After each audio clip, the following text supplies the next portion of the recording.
Hello and welcome to Take This TV, the television book club podcast, where each week we watch an episode or two of our favorite shows and we talk about them with our friends in the fandom.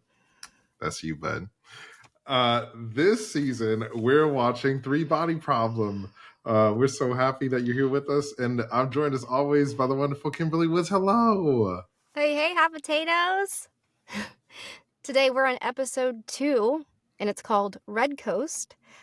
Augie's countdown jeopardizes her nanotech work. Jin becomes engrossed in an otherworldly VR game. Yun-jae follows through on a radical idea. Now, I just want to start from the jump and say that after last episode, the first episode, I was like, I don't know about this show, but I liked this episode a lot better. I think it was started to pick up in this episode, which was nice. Yay! I was hoping you would. I agree. I think this episode, is a lot better than episode 1. I know episode 1, they had a lot of work to do as far as like laying out all the characters and explaining the world to us. So that's always like a heavy lift for any show. But yeah, I agree. I like this episode better too. Yeah. We start off where Paul is visiting Yun-jae. She asks him about his theory on the blinking stars, and he thinks it's BS. He says it's a deep fake. Oh, Saul? Yeah. So, did I call him Paul? I just called him Paul, didn't I? We just finished watching Constellation. It's all good. Yeah, so Saul thinks it's a conspiracy theory, and I was like, oh, no. Oh, no. And now I see why people don't like you, Saul. He's like, because Yun-jae is like, everybody saw it. And he's like, no, well, if science can't explain it, then it has to be fake. Like, it's a deep fake. They deep faked the stars flickering on and off. Like in real life. Okay. All right, but. He says, like, none of the satellites saw it happen or something, right? Mm-hmm. Yeah. So no technology, radar, monitors, nothing picked it up. But people were able to see it happen. So I don't know. I mean, we'll see. I don't know. Then they jump us to Augie's work, where she's going in. We get to see a little bit about what she's actually doing, which she's working on a nanofiber, a nanotech lattice that can cut a diamond perfectly. So we get to see it in action, which is pretty cool and pretty impressive. Yeah, game-changing tech. And as she's like doing this demonstration, I assume for like the board or investors or whoever those people were, we see the countdown in her eye is like less than 10 minutes. And so like as the presentation is happening, the countdown is getting closer and closer to 0. Yep. So she sees that her like theory and her work is actually like, actually worked. But then she tells them all to shut it down. Mm-hmm. Shut down development. Development stops. It's over. Yeah. I was like, I wonder if it's, have you ever seen the show Lost? There's this part in Lost where they're like, we have to keep pressing the button. And then one of the characters is like, but what if we don't? Like, what if it's just all a lie? And so there's a part of me that's like, so the people who have been threatened with the countdown before, it seems like a lot of them committed suicide. And it's like, well, what happens when it reaches 0? And so I'm really curious, and I thought Augie was going to go through with it, but she tells him to shut down everything.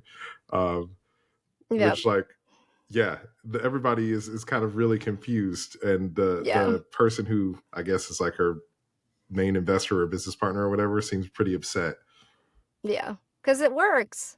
I like how she had to see if it works. I feel like, as a scientist, she would want to know if all those years of hard work paid off, but then, she has to painfully shut it down. But it does stop the countdown. Mm-hmm. We see her walk outside. We see the countdown slow, and it's like 1 minute and 25 seconds to go. Then it goes away, and she can see clear as day for the first time in a while. And then she sees Dashi. She does. He's just waiting out there. Yeah. And he does mention that, like, he thinks she should keep walking. And, at first, he doesn't introduce himself. So she's probably just like, this guy's being a creeper or whatever. But then he mentions that he knows about the countdown. And so she starts to hear him out. And Yeah. in my head, I was like, how does he know about her? And I was like, is he in on it? Well, that'd be weird if he was in on it. I don't know. I love the Yeah. mystery of this, of like, who knows, who doesn't know. I like how he was also like, don't you want to know why the stars flickered? They flickered for you, yeah. Yeah. So she was like, okay, that got her attention. Yeah. I definitely think that like Augie's life falling apart in 4K, like I feel like I feel a little bad for her, but at the same time, I am confused as to why she's not like, I guess she's a scientist, because I just imagine like somebody who, because I think when we see her at the lab, it seems like she's somebody who's more in a position of power than I thought. I thought she was just like a scientist like Saul and the others. And so it's like, I feel like if somebody with resources and power would like be more proactive about trying to kind of like figure out who's doing this to them. But maybe she's just overwhelmed that all this is happening, you know? Yeah, it feels like that is it. Like she's overwhelmed. She's on the brink of this discovery that's happening at her lab. And so that's kind of been consuming her time. But yeah. So maybe now the countdown has stopped. Maybe. She'll use her. We see her go back to Dashi's office, and he shows the recording footage from the night that she spoke to Cigarette Girl. And the Cigarette Girl isn't on the recording. And apparently somebody scrubbed the footage. At first I was like, oh my gosh, it was all a dream. But thankfully that wasn't the case. Yeah, but he's like, here, we can see that your lighter wouldn't light, which happened like in their office with him too. He had to like light her cigarette for her because her lighter wasn't working. So on the footage, you could see that her lighter wasn't working, and then suddenly it was actually, her cigarette was lit. Yeah. Dun, dun, dun. What does it mean? Who are these people? We cut back to the Red Coast base, and we see that the message that's been sent out about, we extend our wishes to you, inhabitants of another world, has not made any progress. UNJ is thinking that the signal is too weak, and she wants to contact a scientist in California who wrote an article, Dr. Peterson. She points this out to her colleague, does a little simple math. She's like, I did the math, and just like subtraction, because he's just staring at this, like, Yeah, this is the signal we got from Jupiter. Yeah. And of course, he takes credit for her idea about using the sun to amplify the signal. He takes it to the commander. Yep. Because she's like, we should take this to the commander. And he's like, yes, we should. Yep. Then he sure does. Little does he know that commander is like, okay, I'm going to have UNGA come in here and confirm that your math is correct. And so, of course, she sees it. She realizes what's happening. And she's like, yes, that's correct. But the commander is insulted by this. He thinks that this red sun, who's a symbol of their leader, like using that would mean death for all of them. So he's like, no way this is happening. What a horrible idea, you idiots. Yeah, there might be some political ramifications if they do that. I also thought that, like, when UNJ walks in and finds that her idea has essentially been stolen, I was like, what did you think was going to happen? Like, ever since we first met her, this younger version of her, it's like you've been beaten and imprisoned wrongfully, and like your whole life has just been like people betraying you constantly. And so I'm like, why are you surprised? But I mean, I think that it just tells us that like she's the kind of person who trusts people and sees the good in people. I think it's also more fuel for the fire that we see. I mean, she's already had this fire the whole time, but I feel like each little piece in this episode just keeps adding up and adding up for her. It does. So, chipping away. Yep. So the commander forbids them from doing it. He's like, that's not worth us risking our lives. I forbid you. We close that scene with like this close up of her face, and we can see her simmering underneath there. Like you can see her anger, the rage. Yeah. we know what's gonna happen. Sure enough, she's like, "You're telling me not to send it. Well, I'm gonna send it." I was over here like, give me your hatred. She does it during one of their actual scheduled like test transmissions, where she like turns the satellite and points it at the sun, while they're all like, one of her coworkers over there trying to bat a fly. Nobody's really like paying the most attention. Really aggressive fly, yeah. That fly like saved her bacon because, I mean, I'm surprised nobody saw or heard the satellite turning. I'm sure it was loud, but maybe they were just like, oh well, whatever. She's That's just her adjusting job, it, so. making sure. Yeah. Yeah, sure, it's fine. Yeah. They don't get paid they enough to underestimate care. her Yeah. clearly. So yeah, it's off. Mission accomplished. It's sent. She's testing her theory. Oh, and then we get Jen entering the world of Three Body, the game, level 1. Oh, is that she's what it's amazed. called? Is it called Three Oh Body? God, I didn't mean to say that. It's called that in the book. It's called that in the book. Okay. It's called that in the book. I'm sorry, I wasn't supposed to say that. It's not called that in the show. Spoilers, Kimberly. No, it's not called that in the show. It's okay. It's called that in the book. Sorry. So the game that may or may not be called Three Body, we don't know. She's approached by a man who's the Count of the West and a child follower. And of course, she reacts how, all of us kind of would react when VR is so real. She's like trying to touch the guy and like, are you real? Is this, what's this game? And I love their reactions here to that. Yeah, It's so much fun.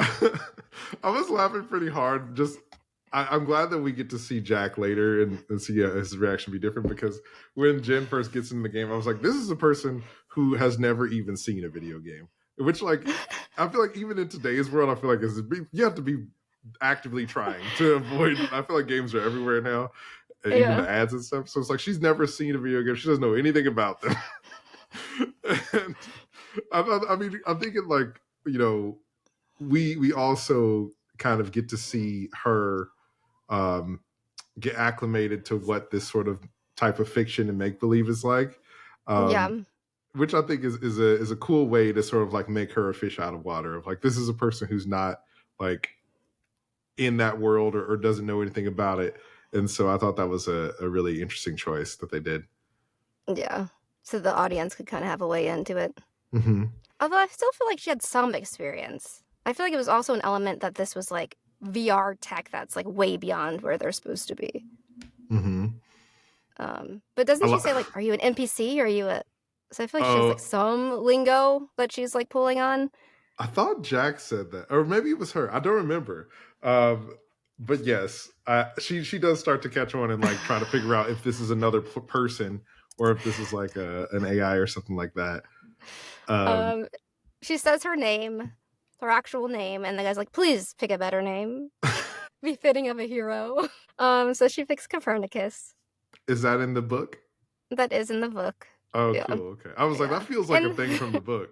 Yeah. In the book, they don't have like the multiple players because they just kind of have like the one character that's entering it that we see. Mm-hmm. So we don't get like Jack's perspective, but I get it because it's, it's kind of cool to have more than one person. And like you're saying, more than one perspective on the game. Mm-hmm. We also, in the book, don't really get this little child follower.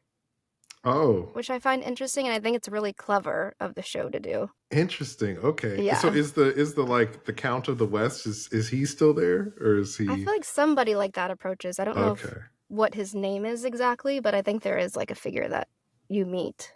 Cool. But there's no little kid that you're trying to save, which I think is very good. Like, I think that will give like, obviously gives Jen like an attachment. Like the player an attachment, which I think is clever. Yeah. I don't know about Jack, because he doesn't really... I mean, I don't want to jump ahead too far, but I was laughing pretty hard when Jack got into the game. It was good stuff. I love this element too.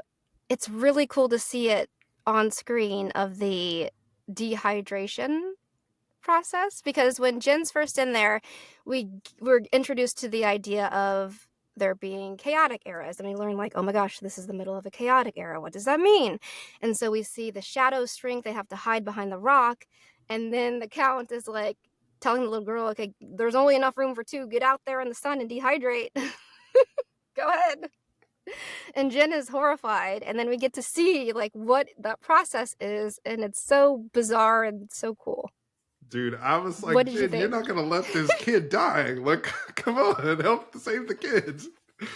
Sacrifice yourself. Or something. And I was like, oh dang, she let the kid die. And then the count started to fold the kid up like laundry, and I was like, that's gross, man. That is nasty. That is some of the. I mean, it's really clever. It's a really unique idea, but it's so disgusting. Was that It's in so the book? cool. Yeah. Oh, And I was wondering wow. how they're going to portray it, because that's like one of the things that really stood out to me about this world, the VR game, was like that whole process. So I don't know. It's like, yeah, I was struck by the book, and it's so cool to see it. Like, it's really it's creative gross, and but clever. it's really cool. Yeah. Yeah. So we get introduced to the idea that they sometimes dehydrate during the chaotic eras, and then they'll rehydrate during a stable era. Yeah, and they say if one of us survives, we all survive. And then we cut from that to Saul, who's at the bar with a couple of girls. With these random people, are those people we know or just like random people? Random girls. Okay. I feel like we're getting a glimpse of him, like kind of being I don't know, ladies' Degenerate? man. I don't know. They're talking about like, if science can't explain the blinking stars, why can't it be God? And he's like, that's really dumb. That's too subtle for God. Yeah, I don't know. I feel like Saul, like, he was kind of mousy in the first episode, and I was like, oh, he doesn't seem that bad. And now I'm just like, what is the point of you? Like, what This episode's bad. Yeah, he's just there flirting with the women, and then Augie calls. He doesn't see it. I mean, but and then he talks about dropping acid on the marshes. Oh yeah, he's like, you guys want to go drop some acid? And I was like, okay, I guess we're like, Saul's just likes to get high and party all the time, I guess. But what's confusing to me too is like, when we met Saul, he was like trying to continue some research from Vera. Like, he was the one that was closest to working on what Vera was working on. But now we keep just catching glimpses of him in all of these kind of yeah, and like, he was smoking weed when Augie asked for his help to see the stars, and I was like, don't you need to be alert for this? I don't know. I was just like, whatever, that might as well happen. He keeps messing up. I do think that, like, when he goes and wakes up at Augie's place and she's all mad at him, I was like, are y'all together or no? Because, like, I feel like if they're not together, then it's like, I don't know. I mean, I guess it's like not great that he did that, but it's like, if y'all aren't together anyway, then why is it such a big? It seems like they're not together, but they're supposed to want to be together. So if he's actually trying to get back with her, then he's really screwing it up. Well, it seems like she really hates him, or like dislikes him a lot, at least. So it's like, why would you bother with this person that you don't like? But it's true. So yeah, she tells him he's a child, and pulls something out of his hair. Mm-hmm. A piece of grass? What was that? Yeah, like grass or something. Because it looked like he had like fallen asleep outside and maybe got dirty in the grass or something. And he was like, I came right when I saw your message, or messages. So yeah. Anyway, he messed up. She wasn't having it. Nope. We get Jen sharing the game with Jack, who's super excited to try out her helmet. He tries it on. Whackety whack.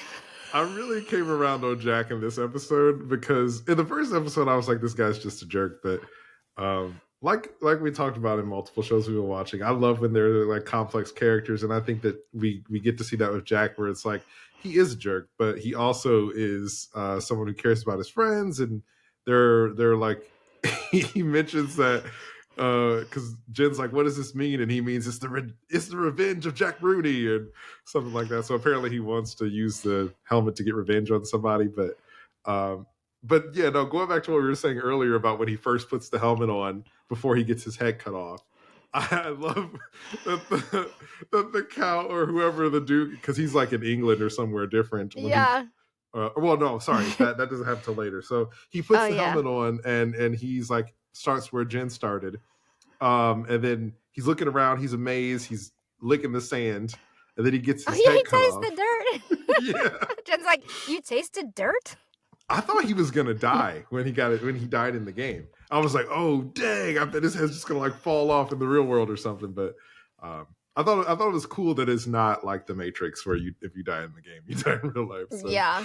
And it must have not hurt too bad because he kept doing it a few times. Because I was like, dang, because he was holding his neck, so it had to hurt some, but not enough for him to not attempt several more times.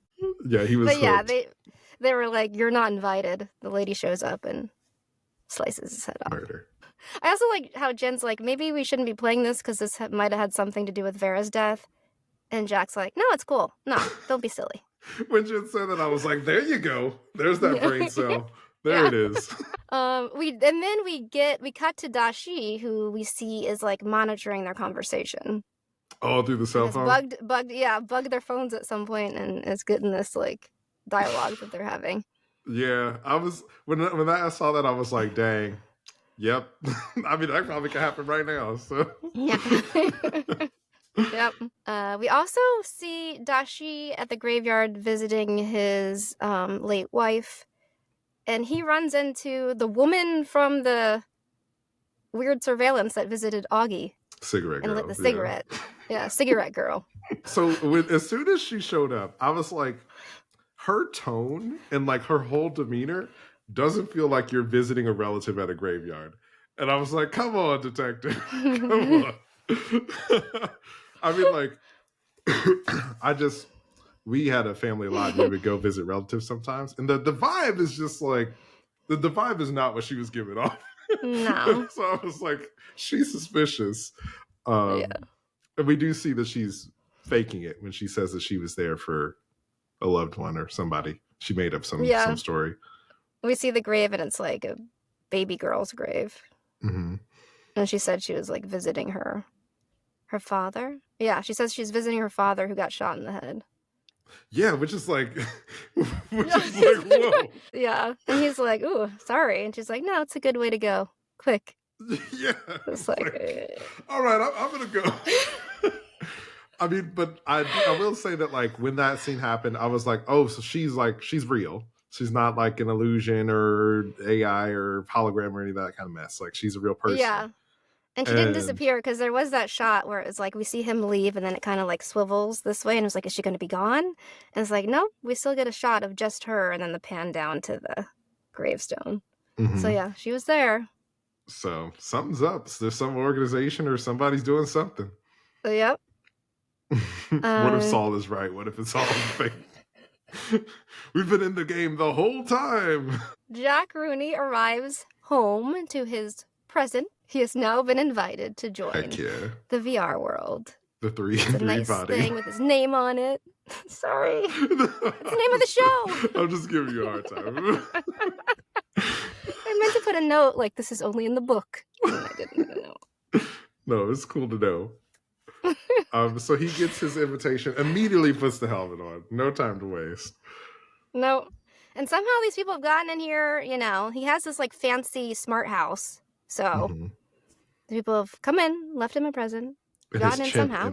Chip empire that he's built has been very kind to him, yeah. And like you're saying, his level 1 is different from Jen's level 1. He's in England and has a castle and, you know, different attire on. Yes. And I love that, like, they're different types of gamers that we get to see in this episode of, like, Jen, like, being, like, really thoughtful and kind of curious, and then Jack just, like, punching the guy and being, like, come off of it and trying to... Immediately. Game the system, yeah. Yeah. I thought that was pretty great. That little girl looked horrified. She did. She's just like, oh my gosh, this guy is kind of cruel. I don't know if he'll save me. It was cool. It reminded me a lot of Westworld, of like in that first season when there are people who come there and they're like, oh, none of these robots are real and they're not people, it's all a game, and just like being really immediately testing it. Deviance, like, yes, I can display my violent nature. My violent delights. Yes, unchecked urges and all that. Yeah. We catch a glimpse of Will, who we haven't seen that much of, teaching a class. He's talking about the many worlds theory. basically there's an infinite number of worlds with an infinite number of, Carmens and Kimberlys. Whoa. And if all our thoughts are arising here, they're arising somewhere else at the same time in an infinite number of ways. He gets some very devastating news that he has pancreatic cancer and only has a couple months. And he goes to share this with Jack. I gotta say, the scene where Jack reacts to the news from Will, I feel like that's one of the best scenes in the show. And I mean, in a lot of shows, I feel like I forget that actor's name, but he was great as Sam in Game of Thrones. But I feel like it's cool to see him like in not be typecast and get to do something a little different in this show. And I think he really killed it in that scene. Mm-hmm. It was really great. We got to see more of his sensitive side because we could tell how much it was really affecting him hearing this news. And basically, the friend's Will's trying to tell him, like, look, I'm on borrowed time. They're just trying to make me comfortable. And he's like, no, we can go to another doctor. You need to try, promise me you'll try, basically. And he's like, you quit physics because you weren't smart enough. Yeah, You're not he tells giving Will up on that life. he gives up a lot. Yeah. Yeah. And I was like, dang, that was a great scene. And you can see that Jack loves his friend. And so, like I said, complex character is really, really great to see. I'm curious if this game is going to be like a way for Will to try to save himself or something, but we'll see. I don't know. John Bradley, that's the actor's name. Just wanted to look it up. Samuel Tarly. Heck yeah. Yeah. Good job, John. Okay, then we get another scene in the VR world. Jin is in the temple. She's listening to the Count of the West presenting his code that will predict the movements of the sun. And Jin is like really skeptical. She's like, hey, this is prophecy. This isn't prediction. This isn't science. This doesn't follow any physical laws. And then the Emperor is like, she's like, it doesn't follow anything we've learned about the world. And then the Emperor is like, which world? Yeah, and then she just breezes right past that. And I was like, wait a minute, I have follow-up questions. Which world? So basically, like, the Emperor is like, when will it be safe to rehydrate the masses? That's what he's waiting to hear. And the Count tells him 8 days. 8 days until a stable era. 65 years of a stable era. Golden age. Yeah. Let the days fly past. I love that moment. He's like, says it again. Yeah, it is also a fun little moment of like a tutorial, just like you're supposed to do a thing, and then the game's like, hey, this is what you're supposed to do. Yeah. Put your hand on the ground to make time goes faster. Yeah. I love that. It's great. It's really cool. Yeah. So Jin learns. Long rested. Yeah. Yeah. She long rested. 8 days. Makes it skip ahead for us. Carmen, what did you think about this scene? This rehydration scene. Oh, and they're like after 8 days pass. All the people in the water. Glorious. Yep. And it's time to rehydrate. I don't know. Like I'm not like squeamish about blood or anything, and body horror normally doesn't get to me, but for whatever the reason, it's so gross, dude. It was so gross. And I mean, like, seeing the people all like inflate, I was like, it's supposed to be beautiful. I'm like, oh yeah. And I was just kind of like, ugh. So funny. But it was sweet to see when Jen put follower in the water and to see her come back and be like, you didn't abandon me. And I was like, that precious child. Yeah. They got me with the kid. So sweet. Yeah. I love that moment. Of course, we very soon realize that the Count's prediction was incorrect. We get some dark clouds. We get people running and screaming. And a little girl is saying, save me! Please, Copernicus! Yeah. Save me! Oh, God, it's horrible. It's like that moment in video games. Kimberly. Oh, gosh.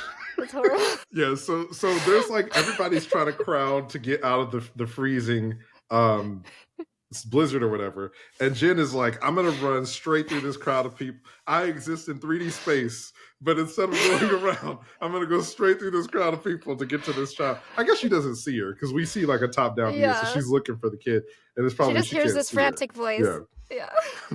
I thought that was funny though. I mean, can you imagine though if you're playing this game, Carmen, and you had to carry the skin of this little girl like across the lands, keep it safe. Finally, you get to rehydrate, and then she's like so grateful, and then like seconds later, she's screaming for help. Oh man, if the VR was realistic like that, I'd be devastated, dude. Yeah. And so when Jin finally gets over to Follower and tries to reach out to grab her, Follower is frozen and her arms break off, and then she crumbles to dust. And I was like, it's horrible. They out here killing kids. It's horrible. Did you play the Walking Dead Telltale games? I did. I love those games, yeah. Oh my gosh. The second game that's mostly Clementine, I had to stop pretty soon after when she died. Because I was so devastated when she like got eaten by zombies, and I was just like, I can't deal with this little girl like getting eaten. And the second game that focuses around her, she doesn't die. She does. No, she doesn't. There's 4 games. She does. No, she doesn't die. In one of them, she died. No, she doesn't. She grows up. Wait a second. No. In one of them, she died and had to like restart. Oh, if you fail the quick time event, you might get eaten and die. But like you, yeah, that's what I'm saying. But just that little like aspect. Gotcha. Sorry. That I was like, she didn't die. I was devastated, Carmen. I couldn't pick it up again. It was traumatizing. Yeah. So I'm just like trying to imagine this world. Like, yeah, especially I would have after to like the first take game, a break. Yeah, it's a lot. It's sad. A lot. Well, I mean, when they get you attached like that. We kind of see it happen to Jen because after a follower crumbles, she just kind of sits there in the snow, defeated, and then we see the blizzard overtakes her and overtakes everybody else. Then we hear that Civilization 137 was obliterated by extreme cold. You did not save them, but you did establish the superiority of science over mysticism. In level 2, you must use sciences to save the next civilization. And that's the same person that tells Jin that cut Jack's head off. Mm-hmm. So this is the first time Jin sees this person. Yeah. Mm-hmm. So it's interesting. We do get that shot of the person like in some kind of control room, seeing all the different screens of the different playing levels the or whatever. Mm-hmm. Yeah. Somebody monitoring the servers. I always love progress. I always love when TV shows and movies and stuff try to do stuff like related to games and like how they portray it, like game developers or game development. And I'm like, that's not how that works, but I like this version of it for the dramatization of it. Like some developer working the third shift, like monitoring all the different servers. Like, yeah. Yeah. We get Dashi talking with the Onion Knight. Thomas Wade is his character's name here. And he's asking about Mike Evans and what Dashi has learned about Mike Evans. We've learned that he is into anti-science propaganda. And Thomas is like, there's somebody behind everything, you just have to dig. And we also learned that Dashi has learned about the 1977 signal attempt at communication at Ohio State, and that nobody else got the signal except an observatory in China. And they weren't able to decode it in Ohio. Mm-hmm. They didn't understand it. Yeah.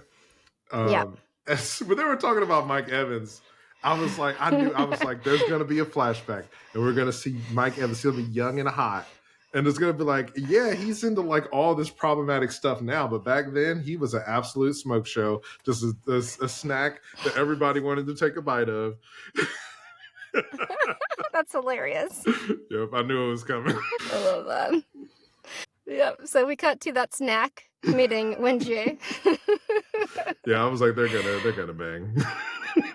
He also has a copy of Silent Spring, the book that she got in trouble for in the first place. Mm-hmm. She basically tells him that she'll try to stop them from building at this site because they're trying to build a new lab. And her coworker like sees this interaction and is determined that the site will be built there. Yeah, because he's a jerk. Basically, yeah. But then he gives her the name of the kid that was responsible or partially responsible for the struggle session and who dealt the fatal blow to her dad. He offers it as a consolation prize of like, hey, I'm not gonna like we already decided that that's where we're going to build the extra lab, but here's this person, information about this person who killed your dad, is like trying to placate her. Yeah. And now she's at this work camp. So we get the scene where when GA goes to visit her, and we see she's lost her arm, which we find out happened in one of these work camps. She got gangrene, and they had to like hold her down, cut her arm off. Yeah, she had a hard life. She's not going to repent. Yeah, she was like, I don't repent, I don't regret it, and if your dad was here, I'd scythe him like wheat or something like that. Yeah, and she's basically like, who will repent for me and what I've lost? Now, in that moment, Carmen, I was like, is she trying to get her to kill her? It almost seemed like she was like she wanted. I mean, to she die. doesn't have anything to lose at this point. I don't know, man. If it was me, you could have called me Genie because I would have granted her wish. On site. There's nothing to talk about. If I'm trapped in this like military that doesn't value human life and I get permission to like get revenge on this person that killed my dad, it's a wrap. On site. Like, I'm sorry your life was hard. but now you're gonna be a corpse. But that's not what UNJ does, because she wants to give this person a chance to repent and to try to like change her life, but the assassin doesn't accept, and so nope. We get that close no up. one repents. She does say that. And we get that close up of UNJ's face. It reminded me of the Arthur meme of like the fist, you know? Yeah, just like the fist anger intensifies. So stuff's bubbling up to the surface. Yeah. Bubbling up. Yep. We get the fascinating scene where UNJ receives communication, and she's decoding it. This is why the people in Ohio State didn't realize what it was, maybe because it's a different language, or maybe because of this code. And basically, the message is, I'm a pacifist in this world. You are lucky I am the first to receive your message. I am warning you, do not answer. If you respond, we will come. Your world will be conquered. Do not answer. Yeah, it starts with do not answer, do not answer, do not answer. And then the message, and then do not answer. The cosmic horror of this. I think this is one of the. I watch a lot of like stuff like horror and stuff, but I feel like they did a great job in this scene of like setting up the mysticism and the mystery of like all of this of like, is this a person? Is this an alien? Is this God? I don't know, but whoever it is, they're like, yo, bro, you don't want this smoke. You better be glad it's me that's replying to you. And so I'm like, I would set this whole place on fire and be like, yep, nope, project's over. Murder me or whatever you need to do, but we should not do that. But that's not what she does. That is not what she does, because her anger has been boiling over, and this is her ultimate revenge. Do not piss off a scientist. Do not piss off a scientist. She waits for the sun to rise so she can amplify her message yet again. And she says, come, we cannot save ourselves. I will help you conquer this world. I love that moment where her thumb is hesitating over the button to send it, and we get to just see her face. And like, I love that they don't like oversell it, and it's just like this moment of quiet rage, and we see how she makes the decision to damn the whole world, the whole human race, all the people who live on this planet because of what's happened to her. And I was just, that song, The Man Who Sold the World, just played in my head. I was like, you gotta like, man, I love because like as we've been talking about it, of like all these different moments, I'm like, man, she should have smoked that person, or she should have did this. And it's like, no, she did something way worse. Yep. So not just her, everybody will burn. Everybody. The world will burn. Yeah. For what has happened to her. Wow. Yeah. What did you think of that moment? She said no one, I feel like that girl like set it up so well, because she's like, no one repents. So it's like, okay, she's like, nobody can be saved. All these horrible actions, all the horrible things that have happened, we can't save ourselves. Like, it's scary. It's like, a smart enough person in that position, pissed off, Yeah. Caught in a cycle of trauma, It's unable to escape. Yeah. has a lot of power and can damn the whole world, and it's a pretty scary notion. I was like, I don't know anything about the books, and I don't really know anything about the premise of this, but I was like, are there aliens in this show? Like, is this about to like turn into Star Wars? Are there like a spaceship going to show up? So I love that there's like so much possibility up in the air of what might happen. Yeah, I'm excited. Yeah, it's I a won't great say way. too much.